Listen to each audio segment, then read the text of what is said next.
NFL fans were just treated to yet another classic primetime game during the 2019 season.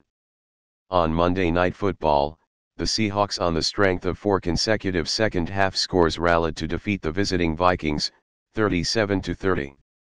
With the win, the Seahawks are now 10-2 and in front of the 49ers for first place in the NFC West.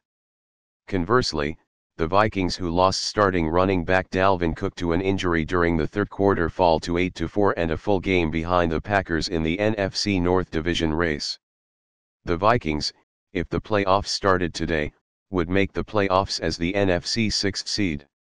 Trailing 17-10 at intermission, 24 unanswered points by the Seahawks gave them a seemingly insurmountable lead less than 2 minutes into the fourth quarter. One play after the Seahawks tied the score on Rashad Penny's 1-yard touchdown run, Seattle defensive end Rasheem Green's forced fumble of Cook was recovered by Bradley McDougald just outside the Vikings' red zone. The turnover set up Jason Myers' second field goal. Seattle stretched their lead to 10 points on their next possession, with Wilson hitting David Moore on a 60-yard touchdown pass. 2 plays after Moore's touchdown, an interception by Trey Flowers set up Rashad Penny's second touchdown of the night to stretch Seattle's lead to 34-14. The pick was Cousins' first in 202 pass attempts, a franchise record. Cousins took advantage of blown coverage moments later, hitting Laquan Treadwell for a 58-yard score. Cousins would then make it a 4-point game after connecting with tight end Kyle Rudolph for a 3-yard score with just over 7 minutes left.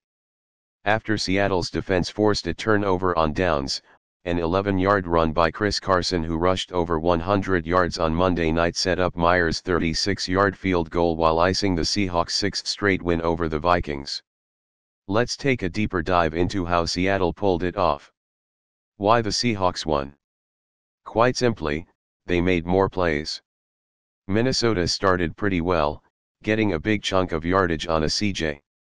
Ham dump off and stealing momentum with their pick 6 off Russell Wilson's batted pass, but the Seahawks one-upped them, forcing 2 turnovers and scoring 17 points in a 6-series span in the second half.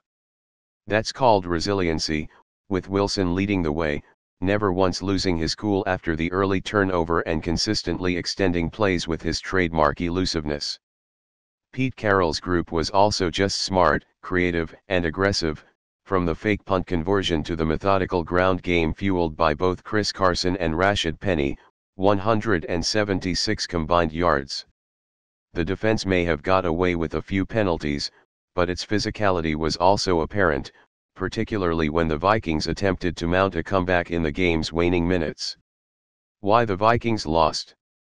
It certainly wasn't because of Kirk Cousins, despite the QB's infamously winless Monday Night Football record.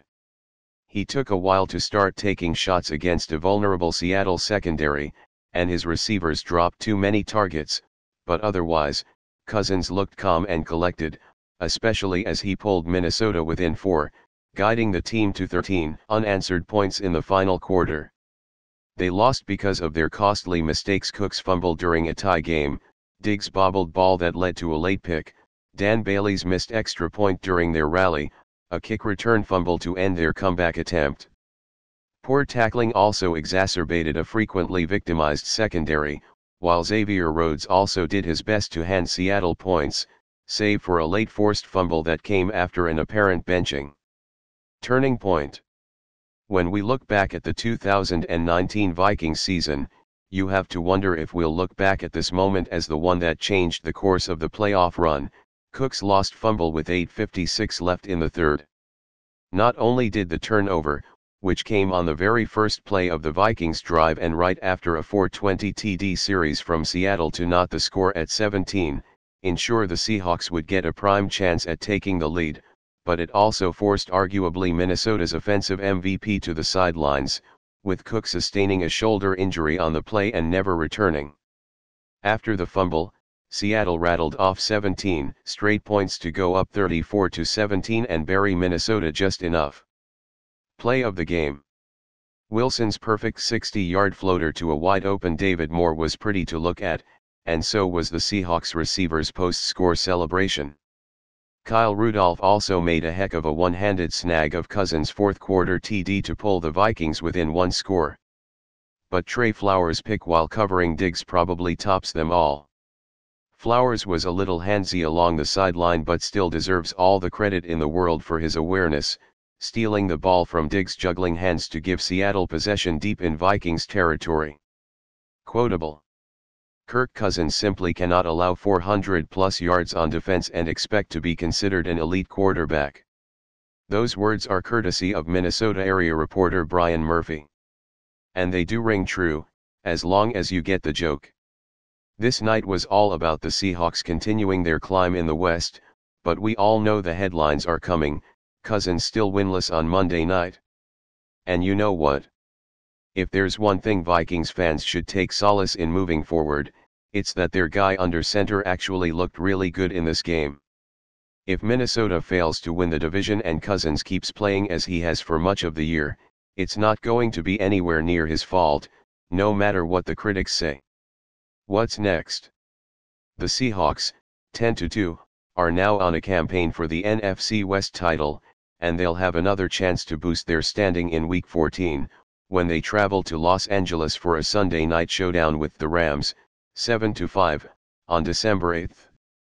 The Vikings, 8-4, meanwhile, will be desperate to rebound to keep pace with the Green Bay Packers, 9-3, in the NFC North, and they'll be up against another rival in the Detroit Lions, 3-8-1, at home on the same day.